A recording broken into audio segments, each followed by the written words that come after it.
Hi community, how are you doing? I'm actually facing issues while trying to shoot this video. It's quite late, it's past 5. I was wishing to shoot it a bit early, but I'm insisting on shooting it. The lights are not so good, so that's why this door is open for a little bit of light. But that being said, how are you doing? I hope you're doing amazing. Welcome to this channel. If you're new here, my name is Gertrude. This is the channel where we talk about everything positivity, do everything creativity as you exalt Christ. Something else, I'm actually undoing my hair, so I'm in between doing that. I thought I'll be done with that, then I'll be able to shoot, but clearly we are here and it's almost 6.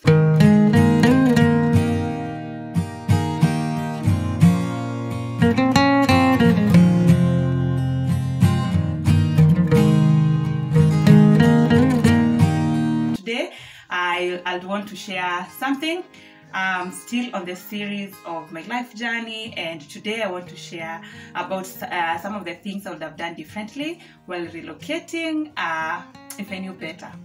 So that's what I'll share. I don't know how I might title it differently, but that's basically what I want to share today. I relocated today. Let me actually say this. Today marks, okay, I'm clearly trying to advertise this t-shirt. It's written, my t-shirt is written, do what makes you happy, no, holy. My t-shirt is written, do what makes you holy. It's by Harvey Designs. Harvey Designs is by my friends, Harry and V. If you want a t-shirt, go to Instagram and look for Harvey, H-A-R-V-E-E, for Harry and V. That being said, today I want to share some of the things I would do differently if I would relocate today. Of course, that is based on lessons I've learned, some of the things I did, or some of the things I did not do, or some of the things I learned that would have worked better if I did differently. Yeah, so it's pretty much the ones and twos of relocating, or the things I've learned. Yeah, so here I'm presenting you with a toolkit if you are relocating. Whether you are relocating abroad, whether you are relocating from one town to another, or whether you are relocating, I don't know from where to where, from a country to another. So I thought I'd share in summary. However, this is based on my personal experience. Maybe things might not be the same for you, but I thought I can share in summary so that I can help. Before we go to that, if you are new here, you're yet to subscribe to this channel, could you kindly subscribe? Thank you for doing so. God bless you so much. Let's go on. So the first thing that I will do differently is do a pre-visit. I'd want to know the new environment before relocating. I think for me, I remember there was this December when we were in the countryside, and my brother decided that we should drive to Rusinga Island, and we actually did. We visited Rusinga Island. Then there was this time when I was going for, I think, a burial somewhere. My uncle died during COVID time, so I was going for a memorial service for my uncle, and I was given a lift by people who lived in Rusinga. So they passed by Rusinga, and later dropped me to my uncle's, or rather my uncle's home. So I actually had a contextual idea of how Rusinga looks like, but I did not do an intentional pre-visit prior to moving to Rusinga. So the second thing that I would recommend is to know the cost of living in the new city or area or village. Yeah, so for me, I think I did not know the cost of living. Of course, the pre-visit will help with that, especially if you're pre-visiting and staying for a little bit of time. It will really help by going maybe to restaurants, by trying to buy things in the markets. That will really guide you. But for me, I was not able to do that. I had this assumption that, oh, all villages are cheap. No, Rusinga is not cheap. It's quite expensive because it's an arid area. There's not enough food in the island, so they actually get food from elsewhere. They get food mostly from Kisii and other fertile areas like Homa Bay, those other sides of Homa Bay town. The cost of implication of it means they're more costly than they should have if they were actually grown around. So yeah, so that was an assumption that I made.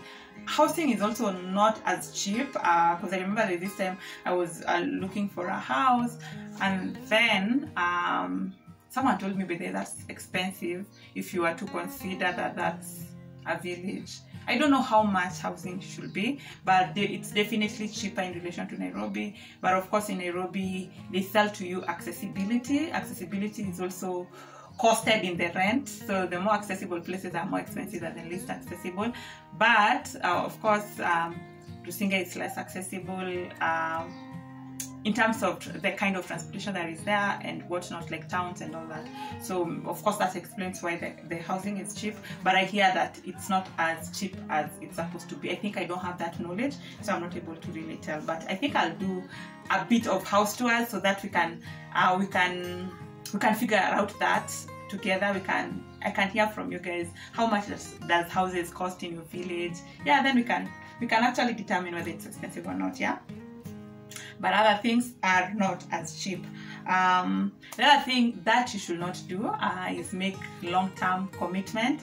I think this one I considered when I moved. If you didn't watch my relocation video, I'll pin it here. I hope today I'll pin it. I keep saying that I'll pin videos here, but I don't. I hope I'll pin it here. Is it here or here? Somewhere. I'll pin it somewhere. And also I'll put it at the end screen, so after watching this video you can go and watch the relocation video.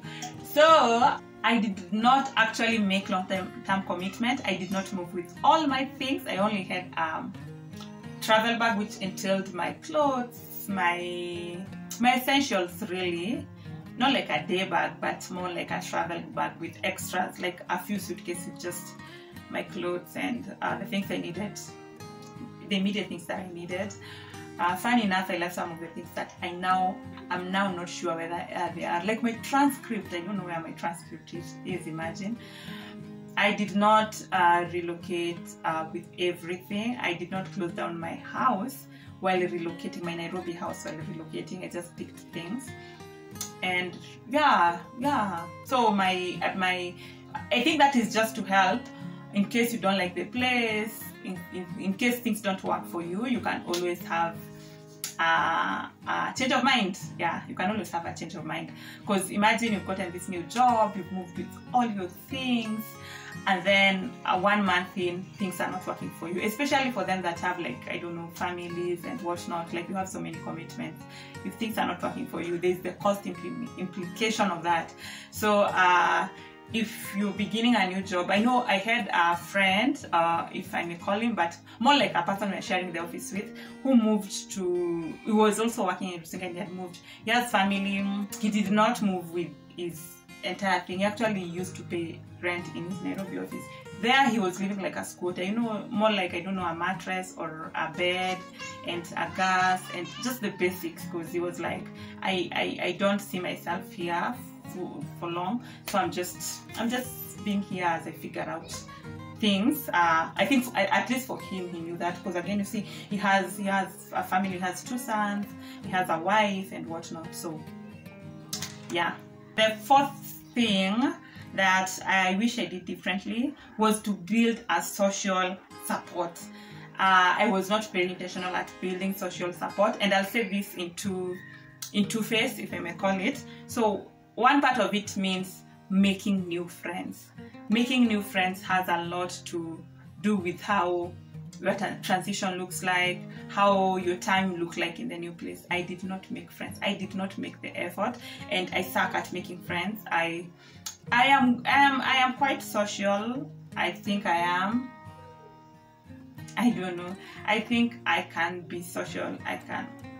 It's really hard for me to break ice. Let me explain this. It's really hard for me to break ice, but once we've broken ice, I'm able to talk to people. But I am not friendly. I am not willing to make friends. I'm not usually willing to make friends. I'm really skeptical when it comes to make friends. We'll vibe, nini, and then that's it. See you later. I don't make, I intentionally don't want to make friends until I can trust people. I know it's the same for people, but with that, as I'm doing that, I also really close doors on people and whatnot. So make friends in your new area. But on top of that, I think it's wise to say that also maintain your old friends. Look for ways to communicate. On the other hand, I suck at making calls and maintaining a phone conversation. I suck at making calls. I suck at replying to messages. I suck at what I'd love to do. And this one we were planning to do with one of my friends was to have like a monthly Zoom catch-up. It was to be a weekly, it was to be a monthly Zoom catch-up. we were not able to figure that out. But at least every time I was in Nairobi, as I said in my previous video, we'll make efforts for us to meet and just to kuongea and to catch up. But on the other hand, yeah, I really enjoy if we are to do anything, let's do a Zoom, a good 1-2 hours, and then let's disappear for a month or two.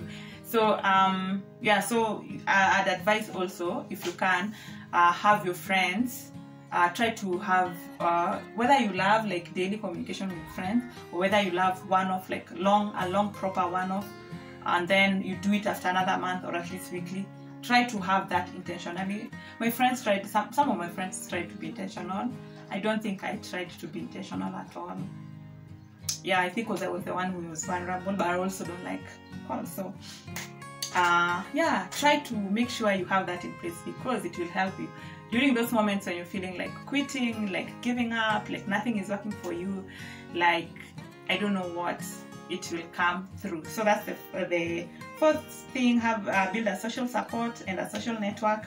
Yeah, make networks, make new friends, but also maintain the old friends through phone, Zooms, and periodic visits. And yeah, let your friends come and visit you. It's not only you going. I didn't see any of my friends planning to come and visit. Okay, a friend of mine said should consider coming, and another friend also, but she relocated to another country. Yeah, so I'd say my friends made efforts to visit me. Made two good friends, always them. Yeah, they promised to visit me. I know they would visit me, but also, yeah, it's upon me to also make the effort to come to Nairobi, which I did. Yes, that one I did. So the first one we said, it's do a pre-visit, get to know the environment, know the cost of living as the second one. Don't make long-term commitment. You don't have to move with everything, which I actually did. I didn't move with all my things. Build social network, make new friends, and keep the old one. Try to look for ways that are working in your new context. To maintain your old friends as you continue even making more friends as much as possible. Don't do it desperately and allow even more toxic relationship to exist. Don't do it out of desperation. Just do it let it flow really. The sixth thing that I'll recommend, develop a new hobby that are based on your new context. For example, for me, we had a lake. Sailing could be a new hobby. We had a lot of paths, so I would have considered walking, just taking walks, or even running. I think running would have looked weird, but yeah, running would have been a good one. There was a lot of space. Hiking, because there were a few hills, and also probably finding out other groups that I can join and hike with, and friends. I saw not a friend, actually someone I met through work. He's always posting stuff about them hiking. You know, these groups where people hike together or whatnot. I can ask if I'm interested, and I'm interested of meeting new groups. Yeah, like you can look for such things and develop new hobby. I did not develop new hobby. I did not even make an effort. Did I? No, I didn't. And of course, that explains why I struggled a bit. Not a bit. I struggled a lot.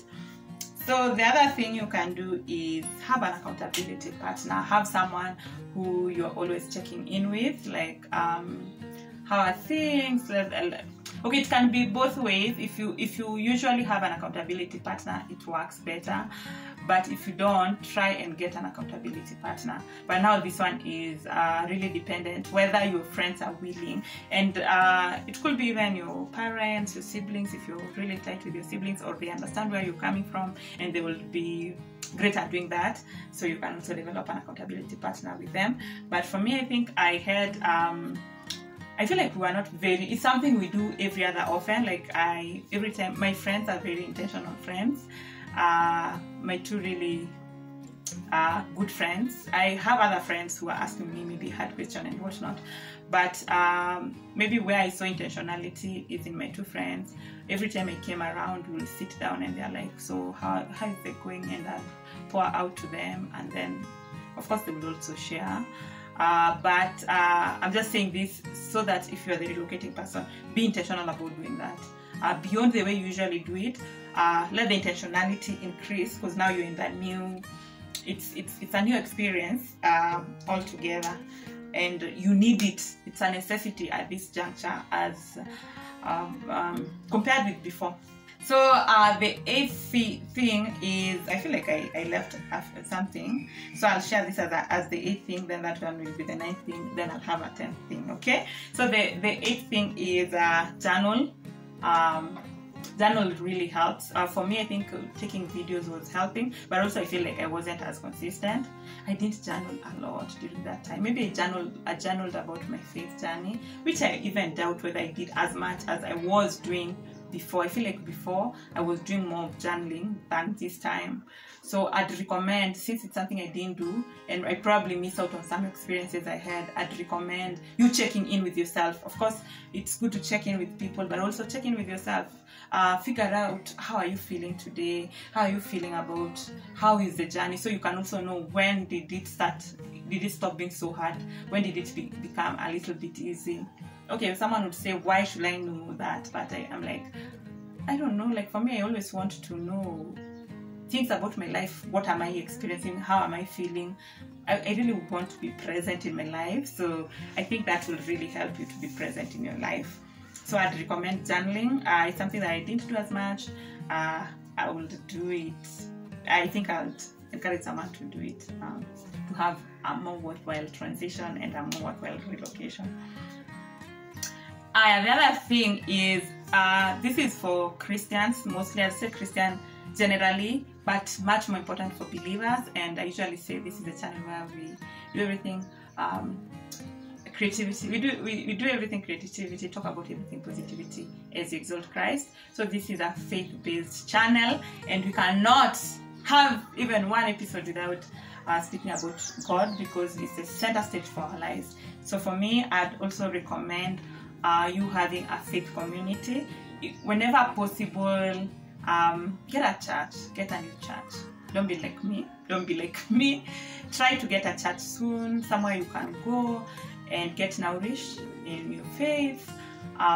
Because lack of fellowship can actually make your fire to go out. Your fire need to be fanned, and that's not the only. Of course, your fire is fanned by your personal relationship, spending time in the secret place and having a personal relationship with Jesus. Actually, that is the beginning of it. If you go to church and you don't have a personal relationship with Jesus, I think it's not really helpful, unless you're going to church so that you can get closer into, or rather, like it's a mean to an end. Like, it's a mean for you to be able to know about more God and actually surrender your life to Jesus. But church attendance that does not guarantee you, it's not really something that it's not a badge of honor. It's not. But by itself, we begin by faith in Jesus Christ. But of course, by attending church, you get nourished. So I'll really encourage you to find a church. Don't be like me. I don't know whether I'm even to blame. I don't know whether I was too picky. I've just not settled. It's something I'm doing. I'm at the right place because I'm doing something, but be more intentional with it. Was I more intentional? I feel like there are moments that I just give up on it, but don't give up. Look for a home church. God has placed you in that place for a reason and a purpose, and He'll want to do that thing with you. So make sure that your life has a kingdom agenda, and you can figure out once you are in a community of believers. Whether you are there to be a blessing or to receive blessing, in whatever the reason is, find a church community. Lastly, I cannot leave this or end this video without talking about I cannot end this video without talking about therapy, because I'm on therapy and it has been very helpful, not even in regards to relocation. It's helping me. You actually need therapy in every season of your life, but for me specifically, it will help you to be able to navigate.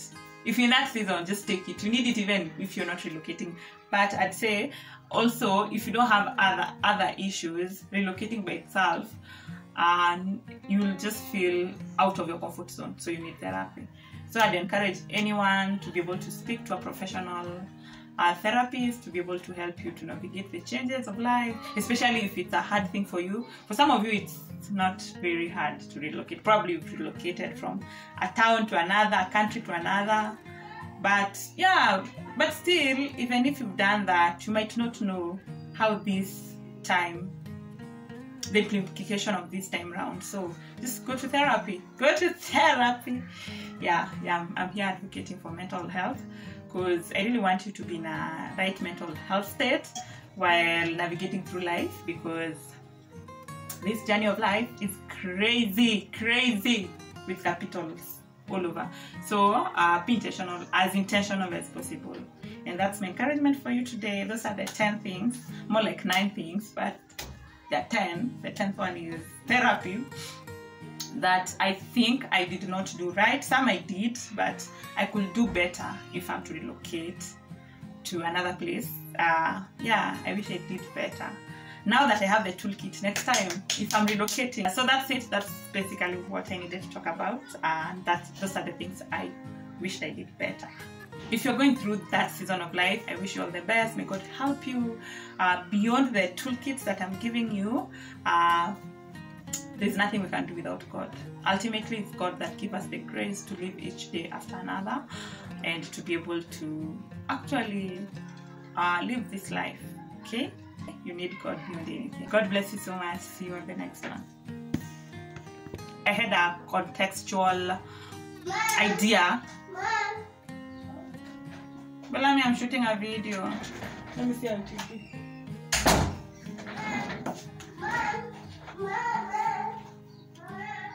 But the thing is, I did not do intentional pre-visit. It's a bit noisy because of this door, of course.